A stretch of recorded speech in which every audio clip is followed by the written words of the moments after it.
Time to fire up the VCR. This one's my favorite.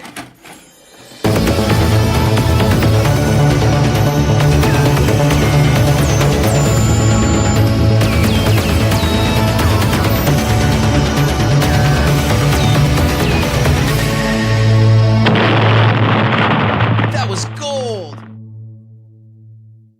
Welcome to Analog Jones in the Temple of Film. I'm Steve. And I'm Matt. And we've got a special guest here today, Mr. Scott Roger, who did our intro. How are you doing, Scott? Oh, I am just delightful now that I'm done watching this film. Oh, you didn't like this beauty? We'll get into it. So you want to tell us what you do for fun on the HMN podcast and maybe something else? Yeah, sure. I am the co-host of the Horror Movie Night podcast, which is horror humor comedy type podcast where we watch real bad horror movies. So it's kind of like what Analog Jones does half the time, but just horror. Because sometimes you actually watch and discuss good movies. So that's the one thing we don't do. But we do weekly shows, and that's how we met Steven. Well, over the internet, and he became my internet boyfriend, and he did the Horror Movie Night podcast website, and in very, very slight payment, because I'll never be able to pay him back completely for all that work, I did the Analog Jones theme. I also do an instrumental metal project called Console Crash, where I do covers of Nintendo music and horror movie theme songs, and I also do original kind of chiptunesy metal and original metal soundtracks. So that's kind of what I do. You do it all. I try. You're a busy man. I like to stay busy. It keeps my brain from going nuts. Yeah, that stuff on Council Crash. Council Crash. I keep saying Crush. I don't know why. But that stuff's really cool. I really like it. Thank you. It started, I guess it's been 4 years. 4 years in April, I think, since I first released material as Console Crash. I was still doing a death metal project, like a live band called Ichabod Crane. I did that band for almost a decade. And near the end of the lifespan of the project, I thought, I'd really like to do some Nintendo covers. It's music from Nintendo games. And so I did I taught myself how to record and produce on my own, and the first EP is not great, but it is what it is. I did all the music from Mega Man 2, Gremlins 2, the new batch, and the Nightmare on Elm Street NES game, and I learned a lot, and I very much enjoy doing Console Crash, but it is sometimes like doing something in a vacuum, because no one hears it until it's all finished, and so it's like, well, I hope people are going to like this, but sometimes it kind of it flops. It doesn't flop like the music's fine. It's just I feel like sometimes I may be off base with what people would be interested in hearing, but I mostly just do it for myself. Well, then you can never lose. Now, when you're actually doing all this, do you pretend, especially the Gremlins too, do you pretend to be the vegetable mutant gremlin the entire time? Well, I mean, I spend every day trying to be vegetable gremlin, so it's not like it was a different day for me that specific span of time when I was writing and recording that song. God, I love Gremlins too. Just for a little spoiler alert, anybody that listens to Horror Movie Night, because I'm sure that there's a good Venn diagram of people that listen to your show and our show. Matt and I decided that if we make it to 150 episodes, we're doing Gremlins 2. We're going to make it to 150 episodes because we're only like 15 episodes away right now. So yeah, I was going to say, you're really close. So in June, we're going to hit up doing Gremlins 2, the new batch for episode 150, which is our 3-year anniversary as Horror Movie Night. But I also realized that it's been 6 years that I've been podcasting with that dude.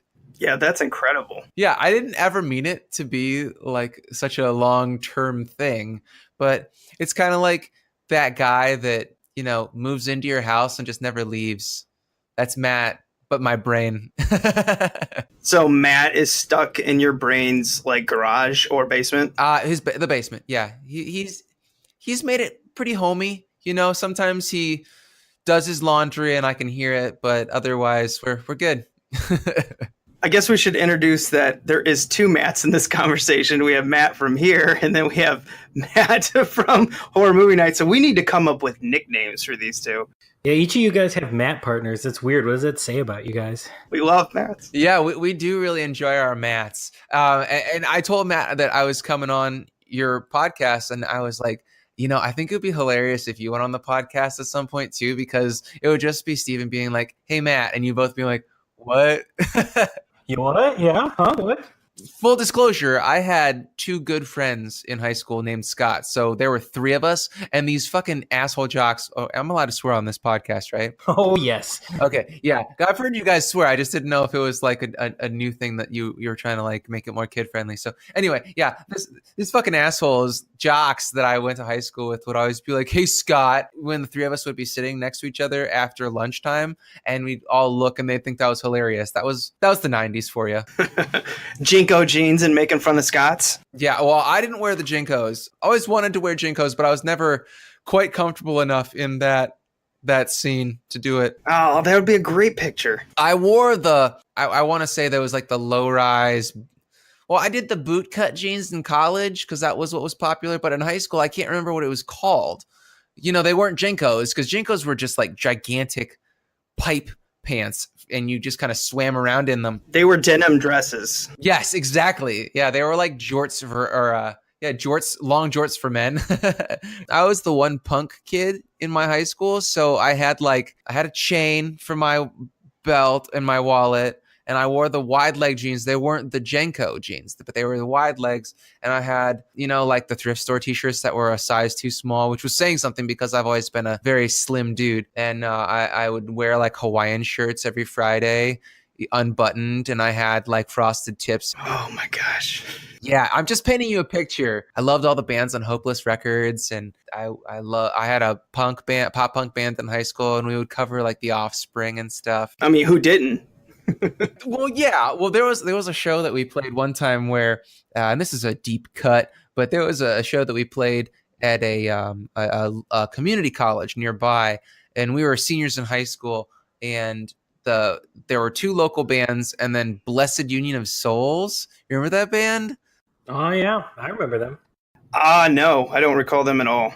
They might just been a regional thing, but okay. Well, so we opened up and played for free because, whatever, that we were just playing because we're in high school. And there was another band that we played with, and they didn't cover one Mest song. They covered two Mest songs. Remember the band Mest? No, I don't remember them. M-E-S-T. They're just a pop punk band. They were fun. They were great. But they played two covers from the same band. And I remember thinking that was just like a fucking travesty. I was like, you can't do that. So that's the lesson to learn from the 90s, Scott. Now, did you wear puka shells? No, but I had a hemp necklace that my sister made for me. Of course you did. Yeah, sorry. It's fine.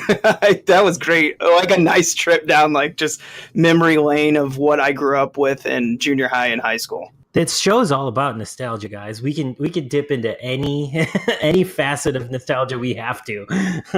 All right, let's let's pivot this thing to the actual movie. Now, Matt, had you seen this or even heard of this before I picked it out for us to all three be tortured with? No. No, wait. I need to interject here. You gave me three options, and I chose this. I'm so sorry, guys. That's true. It's true. I'll just say it right now. Don't apologize. I loved this movie.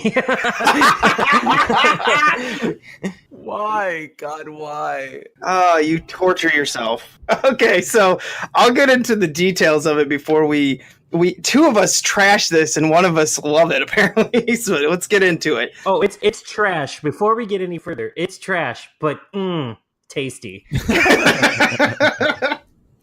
So it's like the trash, like the pizza on top of the trash. It's still okay to eat. Yes. No, I think that you're just like a raccoon and you're like, man, I found this pizza in the trash can. This is delicious. Who would throw this away? Guys, I think we discovered something. I think as far as like movies, I'm like a movie raccoon. Like I just look for the garbage all the time, and sometimes I get something that's pretty good. Well, you think it's good. Right. All right, let's get this is great. We had it directed by BJ Davis, who is a stuntman, and he tried to get away with his name was pronounced Bu Davis. So I guess he just. Bo Davis. Oh, is it Bo Davis? Yeah, it's probably Bo. Yeah, that's French, man. Oh, I don't speak Canadian. Eh? So I do love how that's his change of it. Well, I guess he decided to go as BJ later on in life. I don't get it. I don't know, but as soon as you sent me this like little rundown about what like that is directed by this BJ Davis guy and he's a stuntman, it made absolute sense. I wish I had known that going into it because I feel like I would have. I think that half of my notes are kind of like pointless now because they make so much sense in the reality of this is a movie that was directed by a stuntman because this is just stunts for their own sake. That's all this movie is. Oh, I could just see it. This director, everyone's just standing around. I'm like, oh Jesus, Bo has no idea what he's doing. I have a feeling everyone was just super on coke during this whole thing and was just like, yeah, man, whatever you want to do. You want me to jump off this building? That's fine. That's great. Let's do it. How soon can we do it? And Brandon Lee is just so chill and nice. He's just like, yeah, man, I'll show up. I'll do this, you know. But Brandon Lee seemed like he was having a pretty good time. Yeah, exactly. Do I get to kick people in the face? Do I get to kick people in the chest? I'm there, man. Absolutely, and we'll put in a random ninja that just comes out of nowhere about at the very end of the film. Oh, I have that. No, yeah, like we have 20 minutes left of this movie for no reason. A guy and Steven and I like messaged for just a hot second about this because we didn't want to ruin it for anybody. But like this movie makes no sense because it starts in South America or Cuba, right? And then it's in Africa. And then there's a ninja. Like, it is just the weirdest blend of action film tropes. Yeah, it's crazy. I mean, we got to save this for the breakdown because this movie is madness. And I have a feeling I might end up liking this film better after talking to you guys about it. I already have that feeling. I have one question. I have one question before we go further. Like, could you guys tell where this movie was set? I had no fucking idea anytime anybody was anywhere. I knew they weren't in America because he did like the thing with the passport in the like the beginning of the movie. I had no idea where they were going though. Well, I thought that he was in Cuba because he's like, you know, I can get a good Cuban cigar. And then he's like, you Americans are so funny, but all their accents are shit. Oh God, they're terrible. Yeah, I think the accent was what threw me. I mean, in the brown face that is in this movie. Oh my God. Well, we'll get to it. But like, I had just before we start, I just have to say, I have no idea where this movie was set at any point, anytime. I didn't care though, but I had no idea. All right, it was written and produced by no one. Apparently, they're all made up names, so I'm just going to skip right through that. So I guess someone just did him a favor. Like, here you go, BJ. Have fun. And it was starring Brandon Lee, Debbie Monahan, and Ernest Borgnine, which I think was on set for what, 8 hours? Yeah, well, 2 days maybe. He burnt through it and he had a blast. Like, he absolutely had the most fun of everybody in this movie. Yes. he was just probably like, I need new windows in my house. I'll do this movie. They'll probably give me like 10 grand. Well, what's the famous Jaws quote? Like, it's like Ernest Borgnine's version of that where he's like, I did not watch Laser Mission, but I have looked through the windows it purchased. Yeah, exactly. Yes. Oh, Matt, break this VHS slipcover down. Well, I guess I should explain if you guys are new to the show. We like to pretend that we go in and rent these movies based off the VHS cover. So, Matt, go ahead, break it down. Okay, so we're looking at the front cover here, and it is just Brandon Lee. It's Brandon Lee with a fist in his hand, looking at like directly at the photographer and just like ready to kick some ass. But also, this is probably not a photo from this movie. This just looks like maybe it was his headshot at one time or something like that, and they just slapped it on the cover. I think I've actually seen it on another movie poster of his, maybe Rapid Fire. Yeah, like that's what this is. It's just like the stock Brandon Lee photograph that they just slap on the front of any of his movies. Wait, are you trying to say that this movie didn't have much of a budget? Because I would say you're right. Yeah, and behind Brandon Lee, these are the effects they have. It almost looks like what people describe as like chemtrails in the sky behind him. Like, I don't know what it's supposed to be. They're not lasers. There's no mission going on. I don't know. It looks like, it's like either like chemtrails or like after an air and water show or something like that. Like what the sky looks like with the little like puffs of clouds in the sky behind him. Yeah, chemtrails, man. That's how you're making the friggin' frogs gay. What? Well, this episode needs some serious conspiracies to get us through it. So there we start right there. Oh, you and Matt are going to have fun if you guys get into conspiracies. Oh yeah, I dropped the America did 9/11 bomb in the last episode, so we can just keep that going. We have fun here. The tagline, logline, I'm not sure what it's supposed to be because it's pretty long here, is a secret agent, a beautiful accomplice, a daring mission to prevent World War III, one thrilling adventure! Exclamation point. Sure. Got to throw in that trope of World War III. Always got to do it. Right. If it's a 80s, 90s action movie, it's always preventing World War III, which, again, I didn't quite get from the movie. I knew that they were trying to prevent, like, a laser... Anyway, we'll get to that. We get the plot. I didn't see World War III coming out of this, but okay. Yeah, and it says laser mission and Brandon Lee on the front. That is the only information we get, except for a little thing on the side that says standard play. So... I don't know what that means. So is that like not letter, or is does that mean it was letterboxed, or what does that mean? No, standard play means that they used like the good tape. So like extended play means that they use less tape but put more movie on less tape, so it's lower quality. Standard play means they use the right amount of tape for the movie to look the way it should. However, it doesn't quite pay off for this film because our VHS died halfway through watching it. 38 minutes. Wait, am I the only one that finished this movie? Oh no, I finished it on YouTube. Okay, good. Luckily, to keep pure to format, there is a VHS rip on YouTube we were able to watch the rest of. But yeah, like the tape just died. It went white and that was it.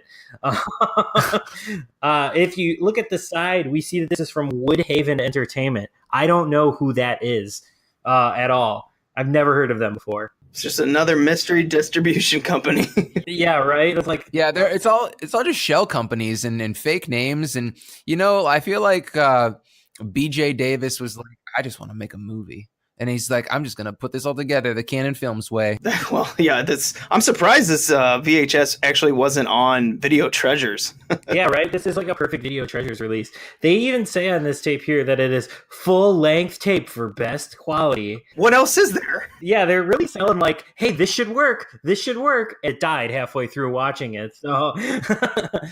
So you're gonna keep that copy just for like visual, like aesthetic, right? Yes, of course. I mean, it's one of the few ones I have that died. But what's even crazier about this is the film goes to white, but the audio kept going. We had full audio, but no picture. I've never seen a VHS do that, ever. I don't know, man. I had a lot of experience with VHS in my time, but that's a new one to me too. Yeah, like whited out. Like it just like the screen whited out, but we still had audio. I don't know what that was all about. I'm looking at this tape though, and I'm thinking they're lying to us because it says, standard play. And that's how I said, like, you get more tape, actual physical tape in there so that the movie can play to its fullest like experience.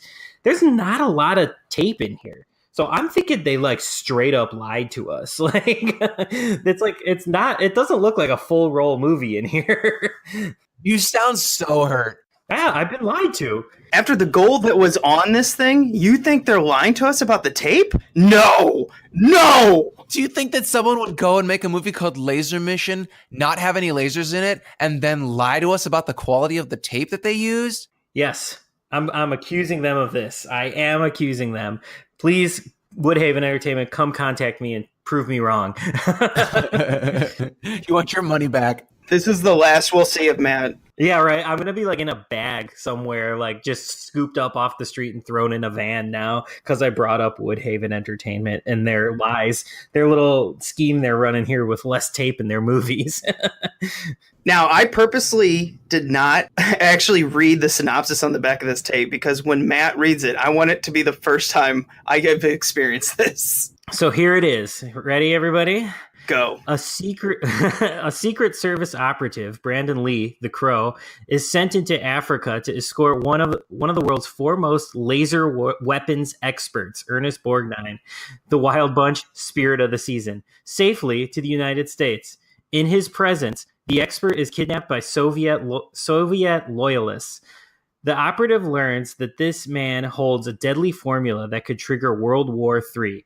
He is now sent back to the dangerous country on a desperate mission to recover or eliminate the laser weapons expert. In this action-packed thriller, he will discover an entire secret Soviet laser weapons operative and a strong will to survive! Exclamation point. It doesn't do any. Those are words and they're English, but it doesn't mean anything.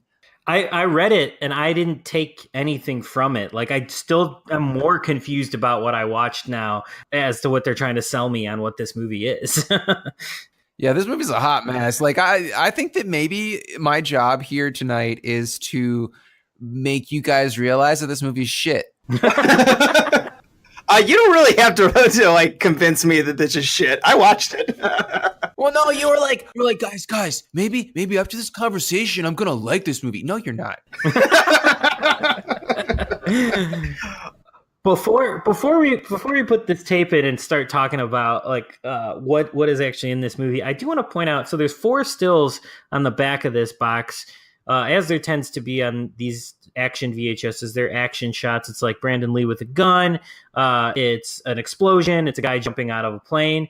But the pictures look like someone took like their little home camera and took a picture of a pause screen on a TV. Yeah. Like, they don't look like stills from the movie. They look like someone took a picture of someone watching the movie on their TV and then developed it and put it on the back of this box. Yeah, when you look at that box right there, do you also notice it kind of seems like it has water damage to the box? Yeah, there's something like the box is too big or something, so it's like caving in on itself. Like, it's too big for a small tape or something like that, so it's like crushing itself. I don't know what the fuck they were doing with this. Also, this tape is copyrighted to have come out in 1998, which is obviously after the movie was made. Like, the movie looks like it's like 1990 or something like that. So like, somebody went back and like found this movie and was like, we're going to put this out on VHS in 1998. Well, no, when did Brandon Lee die? Was that 93? Yeah, 93. Yeah. Yeah. So they were like, God, we got to find his back catalog and cash in on this shit. And so they did. But then somebody missed the laser mission and some yokel was like, oh man, I'm going to be set for life if I can make this happen. And that's how you get the 1998 VHS copy of Laser Mission. Well, and bizarre, they even came out with DVDs of it in 2000 and 2002. Wow. Really? 2? Why? By 2 different companies, 2 different distribution companies. One put it on like a massive set of just action films, so they probably paid, like $1 for the licensing. But someone else put it on their own, like their own DVD. Now, what? I could see that now with like, Screen Factory or something like that, where they could maybe get some behind the scenes. But this was back in the day when they were just throwing anything on the DVD. So I guess they just decided on this raccoon snack. Yeah, this one was probably pretty cheap to buy up, and that's probably why. I mean, it's like the DVDs were kind of like VHSs for a minute, where it was like the Wild West, where like everything you'd put out would make money. So distribution companies were just like hungry for content, and they were probably like, "Hey, Laser Mission costs like nothing to put out. We can make a few bucks on this thing." Now, I actually saw this came out to theater. Is anyone else surprised by that? Now, it wasn't in theater in the United States. It was only in theater in Japan. Oh, that makes so much more sense. I was about to say, I cannot see this having a theatrical release in the US. Oh no, this came straight to video on it. I think maybe a year or 2 years later. Like, if this was actually canon, I could see it being in theaters, because they would put something like this into theaters. But being later than canon, like, I can't imagine anybody thinking this would be a good idea to put on like even 500 screens. Like, they can't even get an art film distribution. That's what I just don't understand about this film is like, who cared enough to make this movie and bankroll it? Because like they did actually have kind of a legitimate amount of money behind it because of all the goddamn explosions. But like, this movie is so confusing, and it's not like the threadbare plot that confuses me, because it makes total sense. It's just a James Bond ripoff, but it's the fact that this movie got made and it had enough notoriety that we're here talking about it right now. Yeah, and Debbie, what was her last name? I already forgot. Monahan. Debbie Monahan probably thought this was like her breakout role because before this, she was doing television. Yeah, that makes a lot of sense when you watch her act. Yeah, no kidding. Oh, that voice. Steven also sent me a link to her on, what was the name of that show? It was like Boys Will Be Boys or something like that. Yeah, it was from like 89. It was, what's his name from Friends? Yeah, it was 89 or 90. Matthew Perry. Yeah, Matthew Perry was in it, and she was just playing the exact same character. It was the exact same voice, is the exact same push-up bra that she's wearing in this movie. She just changed dress. She kept on the same push-up bra, probably no underwear. No panties on that girl. I don't know, man. When you're out in the desert, you gotta have panties on. She kept the high heels on. She had underwear on. Come on. All right, I'll give her that, guys. Okay, so before we get into the movie, I just have to say that's where my suspension of disbelief broke. Like, she was wearing high heels all the way through the desert. No, you just take your shoes off. We may be the same person. This is creeping me out. Exactly when she was doing that, I'm like, bullshit. No one's wearing heels in the desert. Yeah, I'll believe everything else about this movie, but I will not believe that she's walking through the desert with high heels on. I'm the opposite. I just feel like with how stupid and ridiculous everything else was in this movie, she better fucking be wearing high heels throughout this whole thing. Like, come on. What if it was her idea? What if she's like, no, I can do this? And the director's like, oh, okay. Why not? So the spoiler of this movie is that she, well, can I say it? Yeah. I mean, like, nobody's gonna give a shit. No, I hope no one listening is going to watch this film. Just watch it on YouTube. Don't pay any money. I don't even know if you could rent this, honestly. I don't think you can pay money for this. Oh, I bet you $1. I bet you however much it costs on Amazon Prime that you can rent this movie on Amazon Prime. In any case. Yes, you can. Amazon Video just found it for $1.99. All right, you owe me $1.99. We'll put it back towards how much I owe you for making our website. So it turns out that, okay, so Brandon Lee is this secret agent man, mercenary man. We'll get to that. But he goes to Cuba, which is actually Africa maybe, and he finds her as the Ernest Borgnine's daughter. But the whole movie, it's like, is she or is she not? She's not. She's a secret agent as well. And like what you're saying, Steven, so she decided that she's going to wear this outfit, and she knows that they're going to go on the run after they have this like weird middle of the day dinner, because it's definitely not dinner time when they go to have dinner. And she's going to wear this like deep cut sundress and white high heels.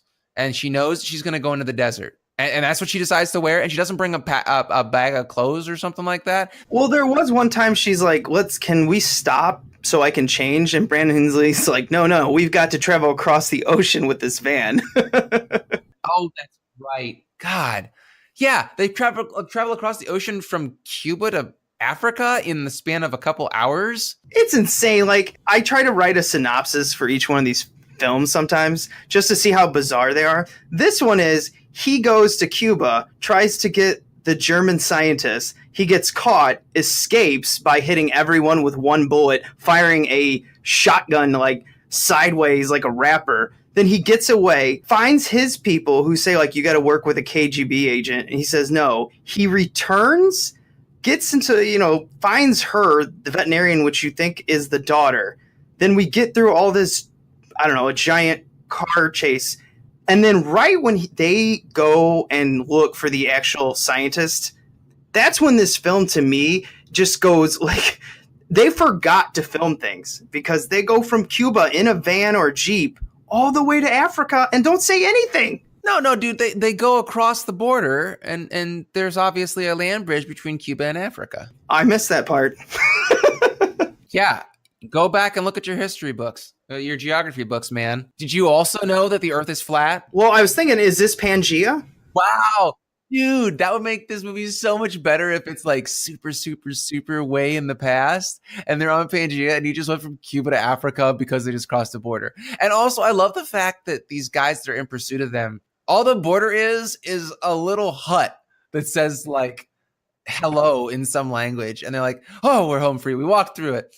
So there also are so many explosions in this movie that, that's what I'm saying is like somebody bankrolled this movie because they spent so much money on TNT and gasoline. Yeah, a lot of gas just like driving around this crappy van everywhere. I wonder if like wherever they filmed this, like life was cheap or whatever, and like they could just like blow things up and put people in harm's way like all day long while they were shooting. It probably cost them nothing. I wonder where they actually did film this. Well, have you guys ever watched Machete Maidens Unleashed? It's about like exploitation movies in the 70s. Yeah, in the Philippines. Yeah, Yeah, this seems like it's right out of that. Like this seems like it's that same kind of thing. exactly. They found somewhere that they could just get a bunch of brown people that they could pay like $1 a day. And then they also made themselves brown by putting some shoe polish on their face. And it's totally acceptable because it's 1989 apparently. But Jesus Christ. Also, the Russian, like the Soviet guy, sounds like a German. He looks like a German and acts like, or not a German, but like a Nazi. Like it's like we're in Indiana Jones, but like the Kmart Indiana Jones. And it's supposed to be 1989, but on Pangaea. This movie is just, it makes my head spin. Like I legit didn't know they were Soviets. I thought they were Germans.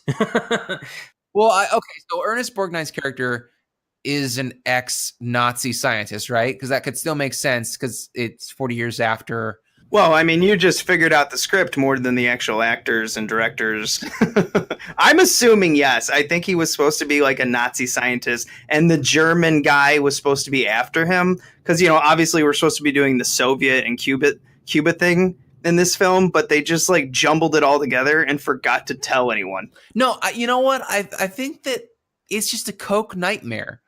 They just were all so fucking high that they just were like, this makes sense, right? Yeah, this makes sense. Let's go blow some shit up. Let's go do a car chase. Like, that's all this movie is. It's just lines of blow, car chase, lines of blow, explosion, lines of blow. The tamest sex scene I've ever watched. Can you even call that a sex scene? She was like laying on the bed and then they kind of like fade to black. Steve, they exposed her shoulder, okay? Like, it got a little PG-13 there. So steamy. So is this movie rated R or PG-13? There's no rating on this box at all. They didn't have the money to take it to the ratings board. Okay, so IMDb says it's R. I don't know what would make this movie R, though. Well, there is a wet T-shirt. The saddest boobs. I feel like, yeah, I know. I was totally, I got confused about that. I'm like, whoa, so I guess it's not PG anymore. It's PG-13. Turns out, no, it's R. Was it supposed to be a surprise that she was a woman? Because, like, I knew she was a woman as soon as she started talking. Oh, I have a note on that just says in all capital letters, how did he not know? Yeah, I don't know if it's supposed to be like a joke on him, like, God, this guy didn't even notice it, or were they really trying to like convince the audience? I don't know what they were going for there. Yeah, and then also they're like pals with Ernest Borgnine's character by the end. I'm gonna be honest with you, I did ride the 2X button a little bit when they weren't fighting. It was after the part where the German, I mean Soviet guy gets the blonde and he puts the gun to her head and is like, tell him to come or whatever after they bang. Also, I have tons of notes that I'm probably not even going to get to because we're just. Oh, I have 2 pages of notes where I'm not going to touch half of these. Yeah. But there's this really ridiculous line where he asks how long it would take to press a suit and a dress. And he says, 4 hours. Can you make it 5? And I'm like, you are so dehydrated and you haven't eaten. You just walked through the fucking desert. You are not gonna fuck for 5 hours. No way. Yeah, it's true. Like I didn't get what he was trying to say when he was like, "Oh, can you make it 5 hours? Can you make it like?" Yeah. He was probably done in like 3 minutes. Like, what do you need the rest of that time for? Like, I don't understand it. Nobody is climaxing after they just spent the last day walking through the desert. All right, your body has no fluids to share, and like I don't think in 1989, like little secret agent woman was carrying around a tiny little bottle of lube so that she could have sex with Brandon Lee. So all right, so this had to have been the worst sex of their lives, right? Because like they're all dehydrated and tired, and she isn't carrying around like a little bottle of like lube, right? Like, I don't know if that's a secret agent thing that they do. This movie was written by a horny 12-year-old who's like, explosions, people shooting people and having fun killing random mercenaries, sax solo, cocaine binge, another car chase, 5 hours of sex. Like, no woman would be like, yes, let's have sex for 5 hours. Except Sting. Okay, Sting is a big fat liar. He's almost as big of a liar as the people that made this movie. Oh my God, what if he was the screenwriter? He didn't do enough coke for that, all right? Do you guys want to talk for a second about the poster, which is way better than the box art? Oh yeah, that poster's amazing. Yeah, like it's a painted poster where Brandon Lee looks like James Bond, and then Debbie Monahan's hair looks amazing. The dress is about 5 inches shorter than it is in the actual movie, but she's wearing the white heels because that's the plot point. The painter actually watched the movie, maybe. No, he read the script and he's like, these are all important things. And then the script like didn't become the movie. But we get Ernest Borgnine's face in the diamond, which is the best part of the whole poster. Now, if I saw this on a VHS cover, if I was a kid or teenager, I would rent this in a second. Hell, I might rent this as an adult. Now, the VHS cover that we have is, I don't think I would. Would you, Matt? No, I would rent this though. Like I love this poster a lot. I'm looking at it right now too. It's everything I want in a movie, like on one poster. Whereas the VHS cover is just like Brandon Lee standing there looking intense, and it's like, yeah, Brandon Lee's cool and all, but like I'm not just gonna pick up this movie based on this cover. If I saw this poster, I would own it already. You know what I mean? Yeah, this poster's awesome. I've never seen it before. We need to talk about the scenes, all the scenes with the only song in the movie, Mercenary Man. And he knows he don't belong, but he must be strong. He's a mercenary man. Mercenary man. Mercenary man. Mercenary man. Yeah, and they use it.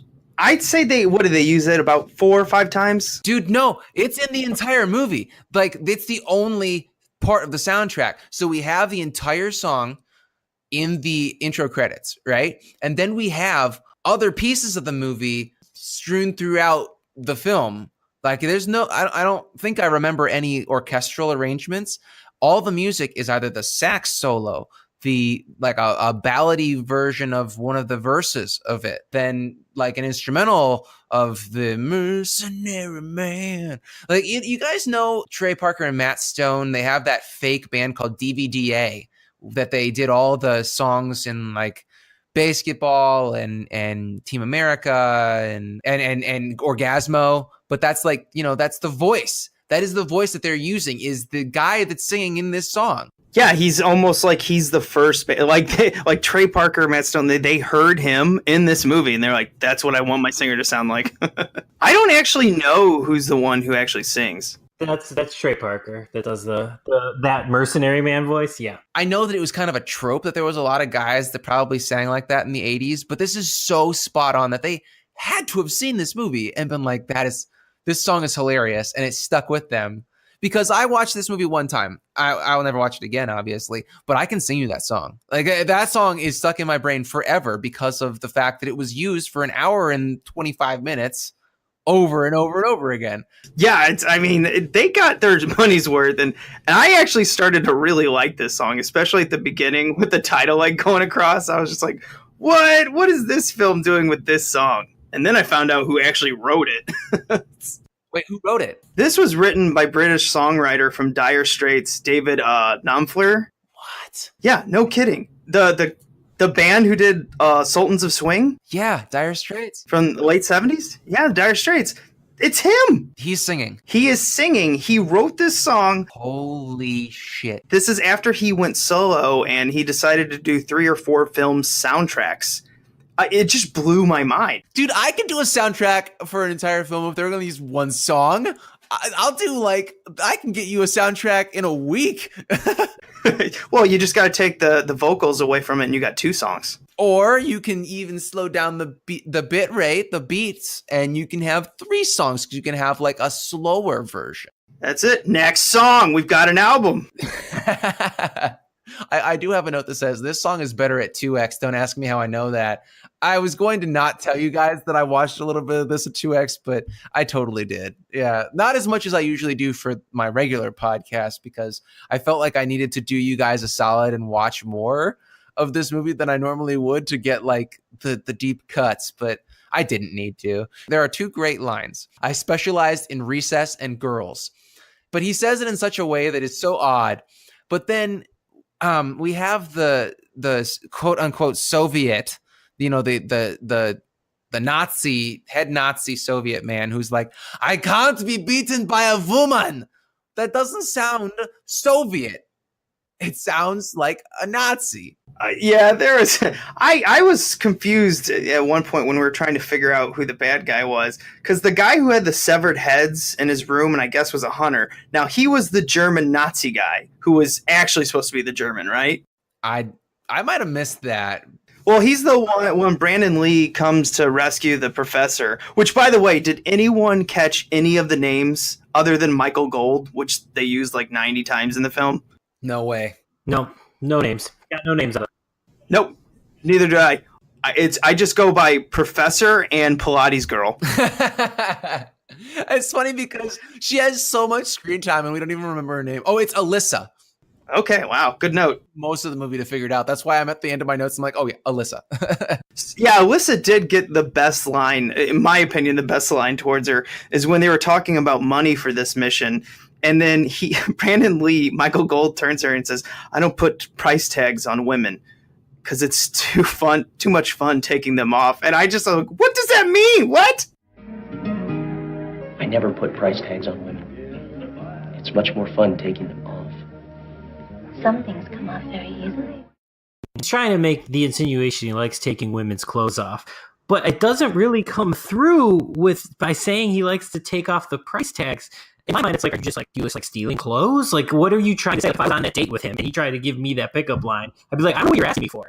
It's like a terrible line from a Tinder date that's gone wrong. We've got to move on where Michael Gold kills the German and then a random ninja appears. So when Michael Gold tackles this guy off the roof and they're both going down, like Michael Gold is on top of him. Somehow the other guy lands like 5 feet away and lands on the fence.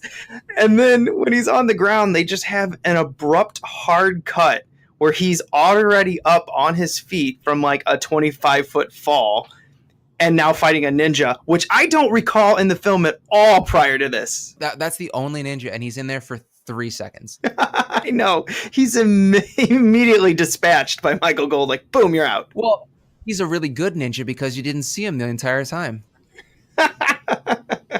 All right, that's the most positive way to look at that ninja. So one of the last things about this movie that I wanted to touch on is the fact that the head Soviet bad guy or whatever decides that, so there's guns and explosions going off outside this weird broken down building that he has Alyssa tied up in. He decides that now is a good time to rape her. And so he like puts his hand like on her thigh and then she kicks him in the balls. I'm like, dude, is this the first time you've ever tied someone up? Because like you secured the hands and feet. Yeah, that was getting really rapey. That was straight on. I'm like, oh, are we going to do this? Yeah, it's like I said, 12-year-old boy wrote this and he's like, you know what would make the bad guy really bad is if he sexually assaults the lead lady. Oh, that's perfect. That's his grown-up voice. Yeah. Well, so there was one thing I noticed about this when I guess the Soviet is trapped, and I don't know if you guys noticed on the clock from the bomb, it started on 999, and I'm like, that's not how clocks work. It should be 9:59. It's seconds. It's 1,000 seconds. Oh, my bad. Matt, you still there? Or? Yeah, I'm here. I got nothing to add to that. All right, good. I was just checking. Because he thinks it's perfect. Yeah, I literally like this whole movie. Like, yeah, none of this makes sense. Everything you're picking apart is right. Just this whole movie, I was just like laughing like a stoner college kid, like just start to finish. Could not stop laughing. Were you high? Because I mean, that's okay if you were, but it would make a lot of sense. Explain a lot. Not anymore, but I had earlier in the day, so I don't know if that had an effect on me. But I wasn't anymore when this started, but like I was laughing like it was like I just lit up and like it was the first thing I put on. I was just like cracking up start to finish. Well, I I would say at the hour 10 mark, when I've completely given up and I'm like, I just gotta get through this, push through this. I did find it funny when the old professor comes back and just like randomly starts kind of kicking ass. I was like, what is this? I forgot he was in this film at this point. With his Cuban pals. Yeah, who are they? Yeah. With his brown face Cuban pals. Oh God. This movie is so offensive. No, brown face is never offensive. Let's see you go walk around your town in brown face and see what happens. Absolutely not. With a really shitty accent. Yeah. I don't think that anybody would be like, I auditioned for this role. I want to be the brown face. Oh yeah, well. When I first saw it, I was like, oh no, they're actually doing this. Whatever. I was on board with it because I was like, this movie is just ridiculous. You know, I can see their reasoning for why they would think that was a good idea in 1988. Let's just say when they were filming it, but it just kept going on, and there were so many people in brownface. It wasn't just Brandon Lee with a shitty mustache. Also, there's a surprisingly funny line early on, which I'm sure that Matt was just tripping balls, laughing his ass off about, when he gets parachuted into this Cuban camp, right? And he touches down and they see him and he walks up and they're like, who are you? He's like, I'm your captain. And they're like, yeah, you're our captain, right? And then he's like, what did you just see? And the guy's like, I saw you fall out of the tree. And he's like, he slaps the shit out of him. He's like, what did you see? He's like, nothing. These soldiers suck. Like the point of tears in this whole scene. Yeah, because they all had stormtrooper aim. Like they're just completely missing. No one could shoot Michael Gold. Yeah, and they're having way too much fun. Yeah, he must be a ghost. But they have way too much. He and Alyssa are like really, really cavalier about all the people they murder in this film. Like a lot of people die in this film, and they're just like, nice shooting. Oh, let's go bang. It's so weird. And then there's also that guy on the horse who just can't shoot for shit. He's like trying to shoot him with did he have like a grenade launcher or something? Or it was a rifle. You're talking about the guy in the desert, right? Like the assassin that was coming after him? I'm sorry. He didn't have he just had a regular rifle. He's like shooting at Michael, and Michael's like, nope, not close enough. He just stands there. And then he shoots. I thought he was gonna like smack I thought he was gonna actually punch the horse in the mouth and then like beat the guy up, because I was like, this movie can't get any more ridiculous. And I really wish it would have done that, because that would have been a redeeming quality. Just knock the horse out. Now, just punch in the face. Now, when all the prisoners at the very end of this film, when they're in Africa, apparently, I guess, looking for diamonds, I don't know what they were doing there. I didn't even pay attention. Like smashing the rocks. Did you all think that, like, wow, Trump is right, this is a piece of shit country? Getting political!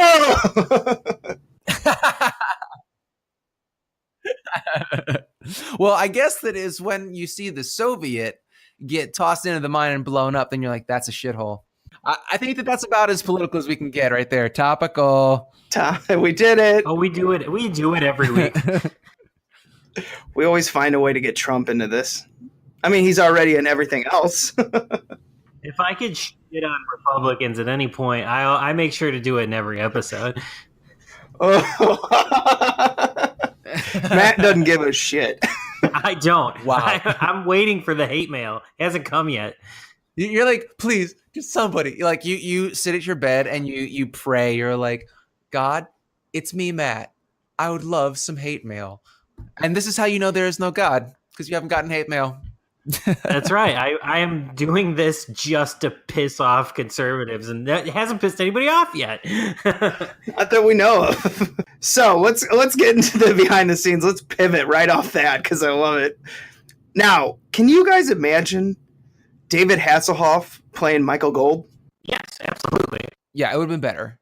Yeah, he was actually considered for the role. Now, what kills me is when they say considered for the role, like there was actually someone, who was actually listening to someone read lines. This was just like, I'll take that one, that one. They just went shopping one day. And Brandon Lee was the only one who called him back. Like, he's like, yeah, I'll work. I'll do it. You guys remember Bruce Lee? I'm his son. Okay, we'll take you. Brandon Lee was great in this movie. He was going to be a star. He was a star for one film. Well, yeah, He was the star of this film. but like he was going to go places. And Rapid Fire, right? You guys talk about that movie a lot. No, I see what you're saying. Like, there's a lot of charisma coming off him, and kind of like I don't give a shit about this film attitude, but still was really good. Kind of just milking it in front of the camera in a way. Devil may care smile. Yeah, no kidding. What a smile on that guy. Yeah, it's more of a smirk though. I mean, it's his character is probably supposed to be more of like a hardened merc who's like, like, oh, don't tell me how to do my job. But then he just comes off as this kind of guy. He's like, I just killed 15 people. I think I'm gonna go try and have sex with this person I don't really know. For 5 hours. I think you should go to the doctor if that happens, buddy. Oh yeah, something's wrong. You took too many pills. He's got his little mercenary dop kit, and it's got like Viagra and lube in it. That's all is in it. No water, no nothing. I can survive on this. And not even condoms. He's like really cavalier. No condoms in it. Yeah, no, actually, I think that's part of his job is like no condoms. The girls are like, hey, so you have protection? He's like, James Bond never used protection. I like to live dangerously. Come on. And he raw dogs them all. Awful. Awful. Just like Donald Trump and Stormy Daniels. There you go. Topical. You nailed it. You brought it all around. So originally, oh God, I don't even know how to keep going on for this. So originally, the title of this film was Soldier of Fortune. And like, why did they change it? That seems perfect. Because when they name it Laser Mission, sure, it's a cool title and maybe you can make a better poster out of it. But it makes no sense, and there's no fucking lasers. I was so pissed.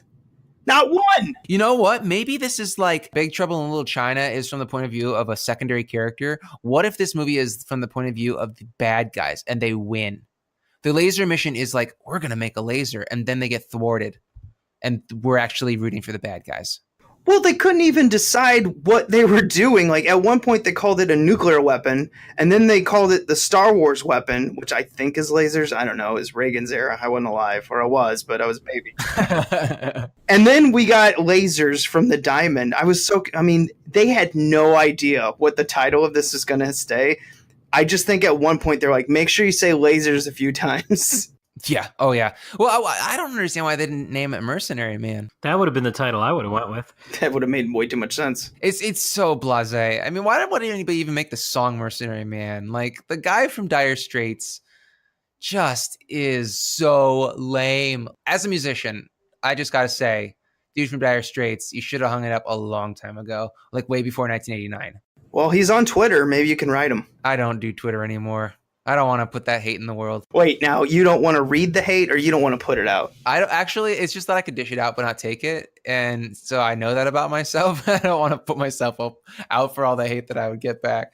Don't you talk shit on Dire Straits. So on the notes here, we have BJ Davis is actually in the Hollywood Stuntman Hall of Fame. Did anyone know that existed? No. No. I thought it was a joke at first. I was like, okay, I get it if you win awards, but I didn't know. Are there Actors Hall of Fame, or is that what we call the stars in Hollywood? I don't know. This is actually that's a solid question, and I don't think that we can answer that. Listeners, what do you think? Hate mail, please. All the hate mail goes straight to Matt. Please.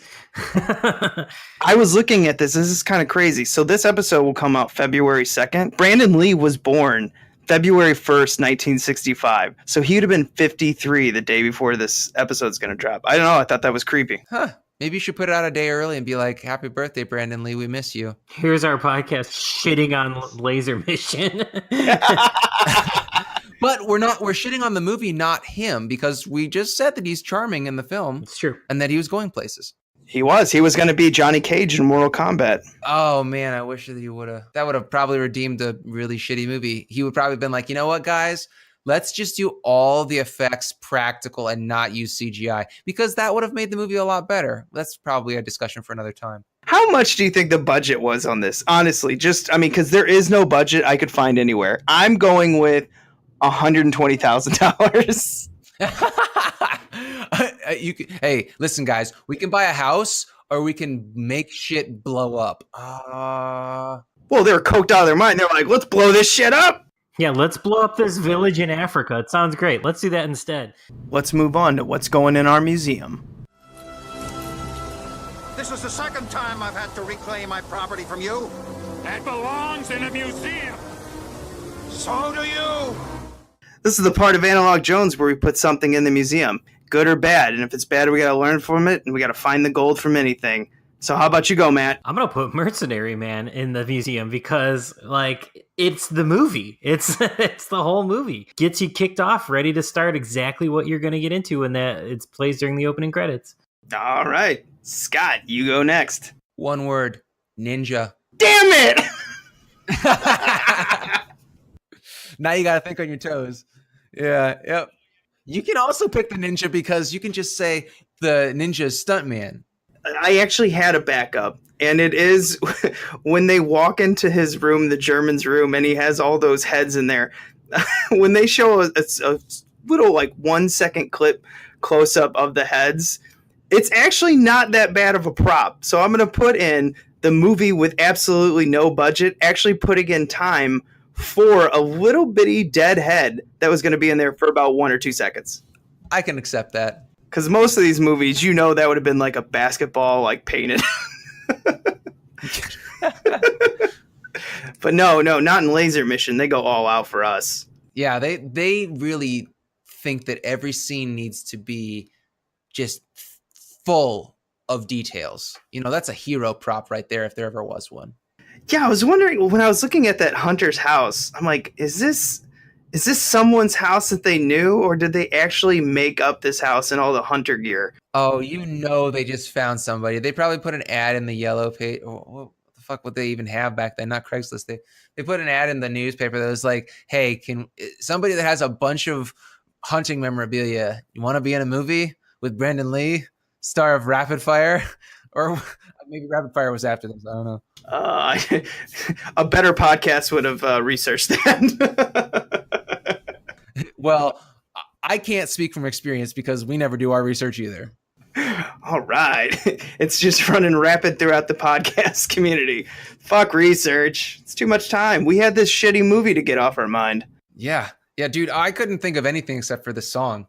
Mercenary Mercenary Man. Man!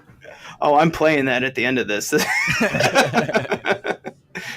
So guys, we gotta figure out here if we come across this tape and the Goodwill and it's a functioning one, do we pick it up? Even if it's not functioning, I would absolutely have a copy of this, if only so that I could show people as a warning, like, this is what'll happen with your brain on drugs. Don't do this.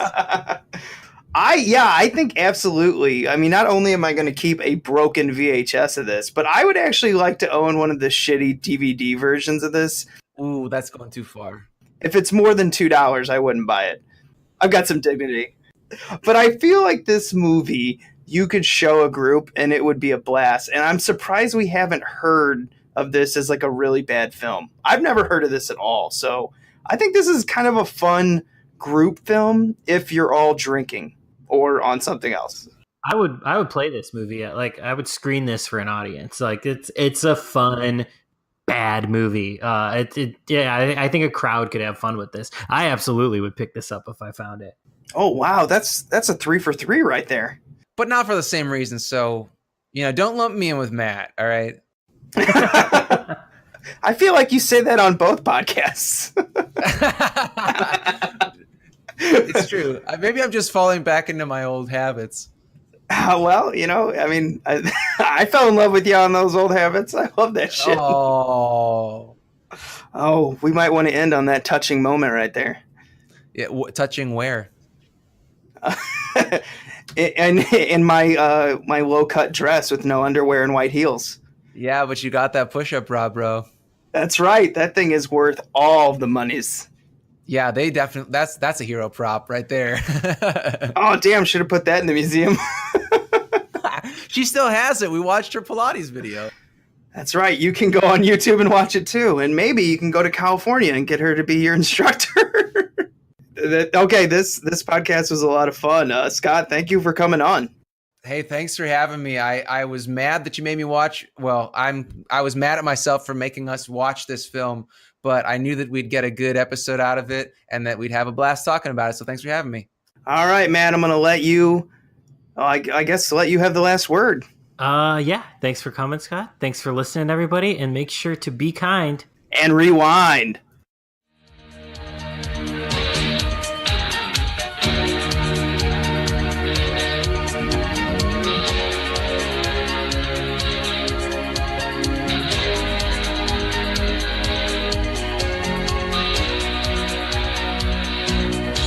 In the violence of the night, where you hear the siren scream, he only knows where he is going to. It's like a dream within a dream. His heart beats like a hammer, like the backbeat of a song, and the fire burns within him, and he knows he don't belong. He must be strong. He's a mercenary man. Mercenary man. Mercenary man. Mercenary man. Yeah, mercenary man. Mercenary. Mercenary man. Mercenary. Mercenary man. Mercenary man.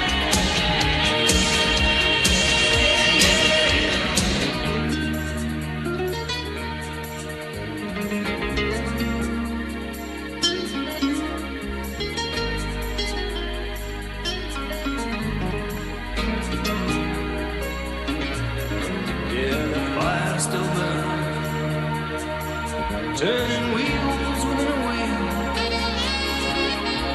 Only one thing is certain, there's the price tag on every deal. For the mercenary